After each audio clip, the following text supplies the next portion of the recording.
तो दोस्तों आखिर एमएसबीटी डिप्लोमा समर 2024 रिजल्ट कब डिक्लेयर होगा। मैं जानता हूँ बहुत ज़्यादा बच्चे एक्साइटेड है उनका रिजल्ट देखने के लिए, और वहीं दूसरी तरफ बहुत ज़्यादा बच्चे टेंशन में भी है कि कहीं उनका रिजल्ट बुरा ना आ जाए। बट मैं आपको बता देता हूँ कि टेंशन लेने की कोई ज़्यादा बात नहीं है, आपका जो रिजल्ट है बहुत ही जल्द डिक्लेयर हो जाएगा। बच्चे क्या कर रहे हैं, एक यूट्यूबर का वीडियो देखते हैं, फिर दूसरे यूट्यूबर का वीडियो देखते हैं, फिर तीसरे यूट्यूबर का वीडियो देखते हैं और बहुत ज़्यादा कंफ्यूज होते हैं। तो दोस्तों मैं आपको एक बात बताना चाहता हूँ कि आप जितने ज़्यादा रिसोर्सेज देखोगे आप उतना ज़्यादा कंफ्यूज हो जाओगे, क्योंकि ये कुछ अलग डेट बता रहा है, ये कुछ अलग डेट बता रहा है, ये कुछ अलग डेट बता रहा है।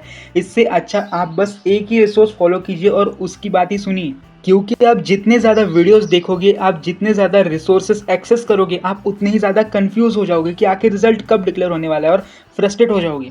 इसलिए मैं बस आपको एक ही बात बताना चाहता हूँ कि ज़्यादा टेंशन लेने की कोई बात नहीं है। रिजल्ट डिक्लेयर हो जाएगा, रिजल्ट जब भी डिक्लेयर हो जाएगा तब आप रिजल्ट देख लेना, बट अभी से टेंशन लेके कोई ज़्यादा फायदा नहीं है। आप चाहे इसका वीडियो देख लो या फिर इसका वीडियो देख लो या फिर इसका वीडियो देख लो, आखिर में आपको वेट ही करना पड़ेगा रिजल्ट आने के लिए। अभी कोई कोई लोग क्या बता रहे हैं कि आपका जो रिजल्ट है वो 28 जून को डिक्लेयर होगा, और कोई कोई क्या बता रहे हैं कि आपका जो रिजल्ट है वो 29 को डिक्लेयर होगा, और कोई लोग ऐसा भी बता रहे हैं कि आपका जो रिजल्ट है वो 1 जुलाई को डिक्लेयर हो सकता है।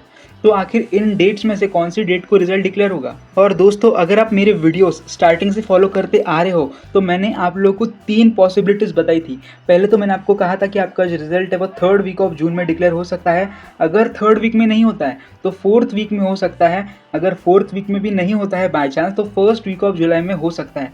मैंने आपको कोई भी डेट नहीं बताई थी, क्योंकि मैं जानता हूँ कि डेट्स की वजह से बहुत ज़्यादा बच्चे कंफ्यूज्ड हो जाते हैं, क्योंकि अगर उस दिन डिक्लेयर नहीं होता है फिर वो टेंशन में आ जाता है कि आज तो रिजल्ट डिक्लेयर नहीं हुआ, फिर कब रिजल्ट डिक्लेयर होगा। इसलिए मैं कभी डेट्स बताता ही नहीं हूँ, क्योंकि जिस दिन रिजल्ट डिक्लेयर हो जाएगा आपको पता तो चलने ही वाला है ना। तो अभी से टेंशन लेके क्या फ़ायदा। तो अगर आप अभी भी मुझसे पूछोगे ना, मैं आपको कोई भी डेट नहीं बताऊंगा। मैं बस आपको इतना बता सकता हूँ कि आपका जो रिजल्ट है वो 4th वीक में डिक्लेयर हो सकता है। अगर 4th वीक में नहीं होता है तो 1st वीक ऑफ जुलाई में डिक्लेयर हो सकता है। मैं आपको 1 जुलाई को डिक्लेयर होगा ऐसा भी नहीं बता रहा हूँ, ठीक है। मैं आपको बोल रहा हूँ कि 1st वीक ऑफ जुलाई में डिक्लेयर हो सकता है, अगर 4th वीक ऑफ जून में डिक्लेयर नहीं होता है तो। आज अगर आप देखोगे ना तो आज 4th वीक ऑफ जून की लास्ट डेट है, that is 28th of June, और अभी तक आपका जो रिजल्ट है वो डिक्लेयर नहीं हुआ है। बट मैं ऐसा भी नहीं कह रहा हूँ कि आपका जो रिजल्ट है वो आज डिक्लेयर नहीं होगा, हो भी सकता है, क्योंकि जो ऑफिशियल टाइम्स होते हैं एमएसबीटी डिप्लोमा रिजल्ट डिक्लेयर होने के वो मोस्टली 5 या फिर 6 बजे के बाद के ही होता है। तो आपको बस थोड़ा वेट ही करना होगा, क्योंकि जब तक ऑफिशियली रिजल्ट डिक्लेयर नहीं हो जाता तब तक आपको कोई भी फिक्स डेट नहीं बता सकता। बट अगर आज भी आपका रिजल्ट डिक्लेयर हो जाता है तो आपको जैसे ही रिजल्ट डिक्लेयर हो जाएगा व्हाट्सएप ग्रुप के अंदर रिजल्ट की लिंक भेज दी जाएगी। इसलिए आप लोग व्हाट्सएप ग्रुप ज्वाइन कर सकते हो, नीचे डिस्क्रिप्शन बॉक्स में लिंक दे रखी है, या फिर आप कमेंट्स में भी जाकर चेक कर सकते हो, मैंने वहाँ पे भी लिंक दे रखी है। तो आप व्हाट्सएप ग्रुप जरूर ज्वाइन कर लीजिए, क्योंकि जैसे ही रिजल्ट डिक्लेयर हो जाता है आपको उधर लिंक भेज दी जाएगी और आपको चैनल के ऊपर भी अपडेट दे दिया जाएगा। अभी हम लोग एक ट्रस्टेबल वेबसाइट के ऊपर जाके देख सकते हैं। यहाँ पे अगर आप नीचे आके देखोगे ना तो आपको एक वेबसाइट दिख रही होगी अड्डा 247। ये एक ट्रस्टेबल वेबसाइट है, और अगर आप यहाँ पे देखोगे तो यहाँ पे इन्होंने ऐसा दिया है कि MSBT expected to release MSBT result summer 2024 on 28 June. इन्होंने जो डेट दी है वो 28 जून है, बट अभी तक आपका जो रिजल्ट है वो डिक्लेयर नहीं हुआ है।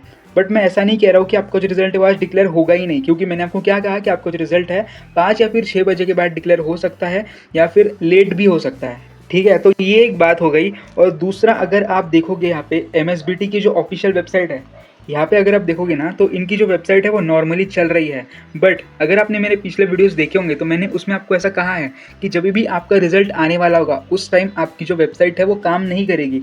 इसका मतलब ये होता है कि आपका जो रिजल्ट है वो अपलोडिंग के लिए जा चुका है और यहाँ पे कुछ एरर बताता है, ठीक है। बट यहाँ पे अगर आप देखोगे ना तो आपकी जो वेबसाइट है वो प्रॉपरली चल रही है। इसका मतलब ये है कि आपका जो रिजल्ट है वो अभी तक अपलोडिंग के लिए नहीं गया है। तो आपका जो रिजल्ट है आज आने के चांसेस मुझे तो कम लग रहे हैं, बट मैं ऐसा नहीं कह रहा हूँ कि बिल्कुल भी नहीं आएगा। आ भी सकता है, लेट भी आ सकता है। बट अगर आज नहीं आता है तो कल भी आ सकता है, या फिर 1st वीक ऑफ जुलाई के अंदर भी आपका जो रिजल्ट है वो डिक्लेयर हो सकता है, ठीक है। तो रिजल्ट कभी भी आए आपको अभी से टेंशन नहीं लेना है, क्योंकि रिजल्ट आने के बाद आपको पता चलने ही वाला है। बाकी दोस्तों जब आपका रिजल्ट डिक्लेयर होना होगा तब वो डेफिनेटली हो जाएगा, और जैसे ही डिक्लेयर हो जाएगा आपको अपडेट मिल जाएगा। तब तक आप क्या कर सकते हो, आपको डायरेक्ट सेकेंड ईयर इंजीनियरिंग के लिए जितने भी डॉक्यूमेंट्स रिक्वायर्ड है आप सारे डॉक्यूमेंट्स रेडी रखिए, क्योंकि जैसे ही आपका रिजल्ट डिक्लेयर हो जाता है कुछ ही दिनों के अंदर आपकी एडमिशन प्रोसेस स्टार्ट हो जाती है for direct second year engineering. अभी एडमिशन के अंदर आपकी पहली स्टेप क्या होती है, रजिस्ट्रेशन होती है। फिर रजिस्ट्रेशन के टाइम पे ही आपको डॉक्यूमेंट्स अपलोड करने होते हैं। अभी जिन बच्चों के डॉक्यूमेंट्स रेडी हो जाता है उनका तो अच्छा हो जाता है, वो लोग अच्छे से आराम से उनका जो फॉर्म है वो फिल कर देते हैं।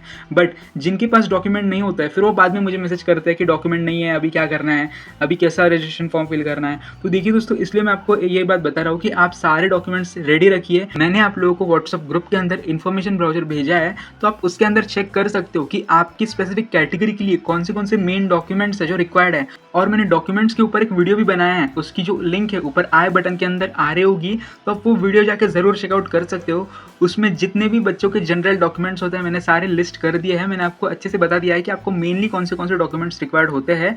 बट अगर आपकी कैटेगरी कोई स्पेसिफिक कैटेगरी है, जैसे कि NTA, NTB, NTC, NTD ऐसी कोई कैटेगरी है, तो आपको कुछ अलग डॉक्यूमेंट्स अगर रिक्वायर्ड होंगे तो वैसा आप चेक कर सकते हो। या फिर सपोज अगर आप डिफेंस के स्टूडेंट हो या फिर अगर आप हैंडीकैप्ड स्टूडेंट हो, तो आप जाके चेक कीजिए कि स्पेसिफिकली आपकी कैटेगरी के लिए कौन से डॉक्यूमेंट्स रिक्वायर्ड होंगे, क्योंकि डॉक्यूमेंट्स बहुत ज़्यादा मेन होता है। अगर डॉक्यूमेंट्स आपके पास नहीं होते हैं तो मे बी आपका जो एडमिशन है वो आगे चल के कैंसिल भी हो सकता है, जब भी आप कॉलेज में जाके रिपोर्टिंग करते हो तब।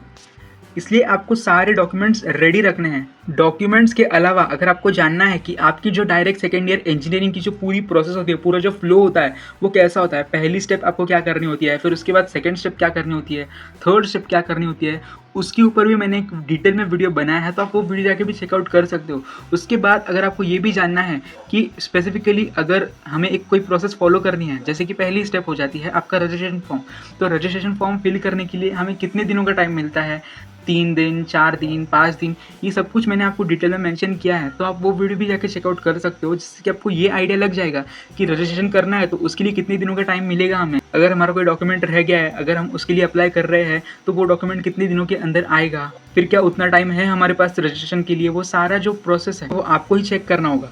इसलिए आप एक बार चैनल पे जाके विजिट कर सकते हो और देख सकते हो कि आपके काम का कौन सा वीडियो है, और वो वीडियो जाके आप चेकआउट कर सकते हो।